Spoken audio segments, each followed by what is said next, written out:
Now to the heated immigration story still unfolding this morning. Yeah, new overnight, our breaking news tracker was in San Ysidro as that bus you see there left the Border Patrol checkpoint there. At least 3 buses like that one ended up there when protesters in Murrieta forced those buses to turn around. 10 News reporter Hannah Mullins is live in San Ysidro. I know, Hannah, you've been working to confirm whether there were immigrants on that bus and what's happened to the children who had to be taken to area hospitals. In Virginia, we now know there were at least 2 or 3 kids who had to go to the hospital, and that one bus left this facility overnight. We're trying to figure out where it went. Now, we want you to take a closer look at the video as the bus pulled out. The 2 people behind the driver, who appear to be Border Patrol agents, were wearing masks. Our breaking news tracker tried following the bus, but for some reason, Border Patrol vehicles blocked him from getting on the freeway for several minutes, and we're trying to find out why.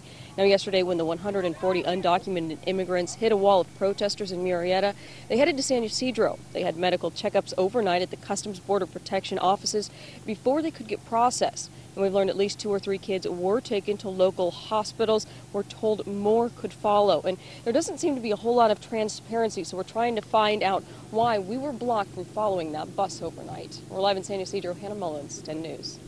And in the 10 News Live Center, we continue our team coverage on this wave of undocumented immigrants that were bused into San Diego. Now take a look, this new video from protests overnight in Murrieta. People on both sides screaming at each other over this issue. Yesterday's crowd of about 100 dwindled down to a little over a dozen, but it is likely that this crowd will grow again this morning. Supporters of the undocumented immigrants gathered on one side of the street. You can see opponents on the other side. It's not about the race, and it's not about Mexicans, Asians, anything like that who's coming over here. It's doing the process correctly. There's a process. There's people who are actually coming over here correctly, who've waited 3 years plus to come over here, get jobs in restaurants, this, that, the other, who are being undercut by illegal aliens. They expect us to come to the quote-unquote legal way, but that's not always possible when you are living in a nation that's impoverished. Well, police say there has not been any violence so far, but they are prepared for the worst. We're going to keep monitoring the latest. For now, back to you, Bill.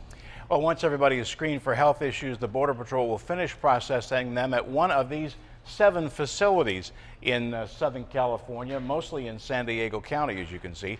Yesterday was the first of many chartered plane loads of undocumented women and children scheduled to be brought to San Diego for processing.